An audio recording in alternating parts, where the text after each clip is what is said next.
Hi hello ನಮಸ್ಕಾರ ಸ್ನೇಹಿತರೆ, ಸ್ಪರ್ಧಾ ಫೋಕಸ್ಗೆ ಸ್ವಾಗತ ಸುಸ್ವಾಗತ. ಇವತ್ತಿನ ವಿಷಯ ಏನಪ್ಪ ಅಂತಂದರೆ RRB ಗ್ರೂಪ್ ಡಿ 2025ರಲ್ಲಿ ಯಾರೆಲ್ಲ ಅರ್ಜಿ ಸಲ್ಲಿಸಿದಿರಿ ಅವರಿಗೆ ಈಗ ಆಗಾಗಲೇ ಎಕ್ಸಾಮನ್ನು ಕೂಡ ಕಂಡಕ್ಟ್ ಮಾಡಿದ್ದಾರೆ.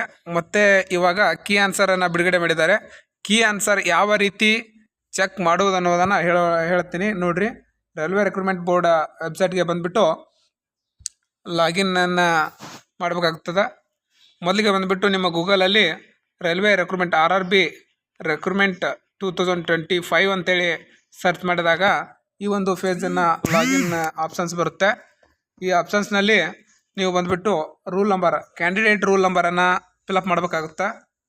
ಮೊದಲಿಗೆ ಬಂದುಬಿಟ್ಟು ರಿಜಿಸ್ಟ್ರೇಷನ್ ನಂಬರ್ ಇದ್ದಲ್ಲಿ ನಿಮ್ಮ ರಿಜಿಸ್ಟ್ರೇಷನ್ ನಂಬರನ್ನು ಫಿಲಪ್ ಮಾಡಿ ಮತ್ತು ಡೇಟ್ ಆಫ್ ಬರ್ತ್ ಕೇಳಿದ್ದಾರೆ.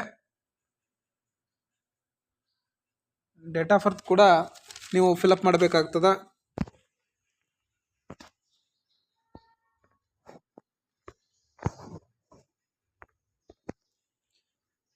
ಡೇಟ್ ಆಫ್ ಬರ್ತ್ ಫಿಲಪ್ ಮಾಡಿದ ನಂತರ ನೀವು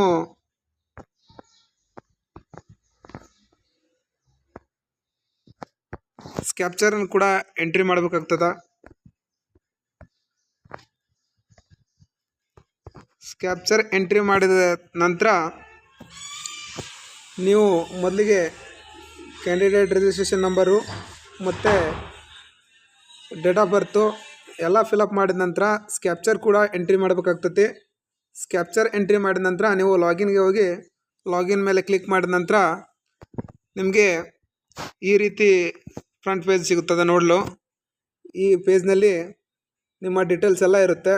ನಿಮ್ಮ ಕೆಟಗರಿ ಮತ್ತು ನಿಮ್ಮ ನೇಮು ಎಲ್ಲ ನೋಡಲು ಸಿಗ್ತತೆ.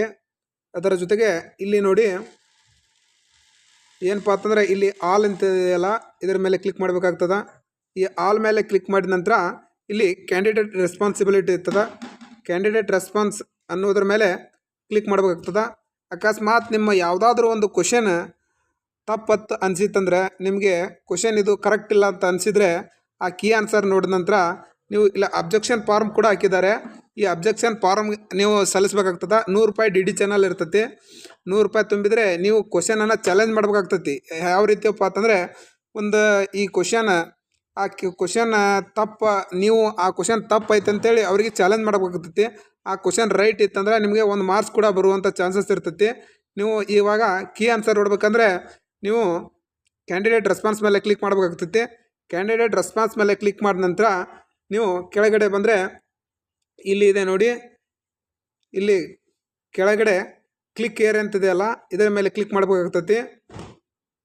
ಇದರ ಮೇಲೆ ಕ್ಲಿಕ್ ಮಾಡಿದ ನಂತರ ನಿಮಗೆ ನಿಮ್ಮ ಒಂದು ರೂಲ್ ನಂಬರು, ನೀವು ಹಾಕಿರುವಂಥ ಒಂದು ಆಪ್ಷನ್ಸು ಸರಿ ಇದೆ ತಪ್ಪಿದೆ ನೋಡ್ಕೊಳ್ಬೇಕಾಗ್ತದೆ. ನೋಡಿರಿ, ನೀವು ಮೊದಲಿಗೆ ಈ ರೀತಿಯಾಗಿ ಸಿಗ್ತದೆ ನೋಡಲು. ಕ್ವಶನ್ ಯಾವ ರೀತಿ ನಿಮಗೆ ಸ್ಪಷ್ಟವಾಗಿ ಕರೆಕ್ಟ್ ಐತೋ ಇಲ್ಲ ಅನ್ನೋದು ನೋಡೋದು ಕೀ ಆನ್ಸರ್. ಹೆಂಗಂದ್ರೆ ನೀವು ಭಾಳ ಜನ ತಪ್ಪು ಮಾಡ್ತೀರಿ. ಕ್ವಶನ್ ಹೆಂಗೆ ಚೆಕ್ ಮಾಡೋದು ಅಂತ ಕೇಳ್ತಿರಲ್ಲ. ಮೊದಲಿಗೆ ಬಂದುಬಿಟ್ಟು ನೀವು ರೈಟ್ ಇರೋ ಕ್ವಶನ್ ಏನಪ್ಪ ಅಂತಂದರೆ ಗ್ರೀನ್ ಮಾರ್ಕ್ಸಲ್ಲಿ ಇರ್ತದೆ. ಮತ್ತು ನೀವು ಹಾಕಿರೋ ಆಪ್ಷನ್ಸ್ ಕೂಡ ಇಲ್ಲಿ ಬಾಕ್ಸ್ನಲ್ಲಿ ಕೊಟ್ಟಿದ್ದಾರೆ. ಇದು ಎರಡು ಸೇಮ್ ಮ್ಯಾಚ್ ಆದರೆ ಅದು ರೈಟ್ ಆಗಿರ್ತಕ್ಕಂಥದ್ದು.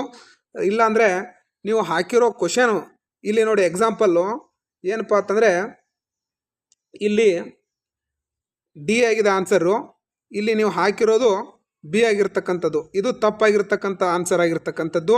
ಇದನ್ನು ನೋಡಿ, ರೈಟ್ ಆಗಿರೋದು ಎಕ್ಸಾಂಪಲ್ ಆಗಿರುತ್ತಪ್ಪ ಅಂತಂದರೆ ಇಲ್ಲಿ ನೋಡಿ, ಇಲ್ಲಿ ಗ್ರೀನ್ ಆಗಿದೆ, ಇದು ರೈಟ್ ಇರೋದು.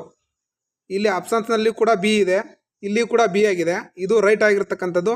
ಇದೇ ರೀತಿ ನೀವು ಚೆಕ್ ಮಾಡ್ಬೋದು. ಮತ್ತು ನೀವು ರ್ಯಾಂಕರ್ ಟೆಸ್ಟನ್ನು ಕೂಡ ಮಾಡ್ಬೋದು. ಯಾವ ರೀತಿಯಪ್ಪ ಅಂದರೆ ಡೈರೆಕ್ಟ್ರಾಗಿ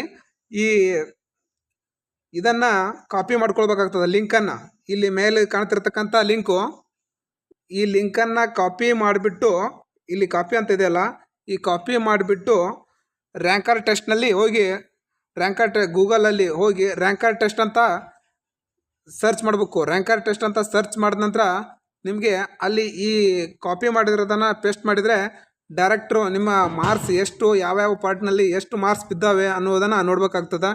ಇಷ್ಟು ಹೇಳಿ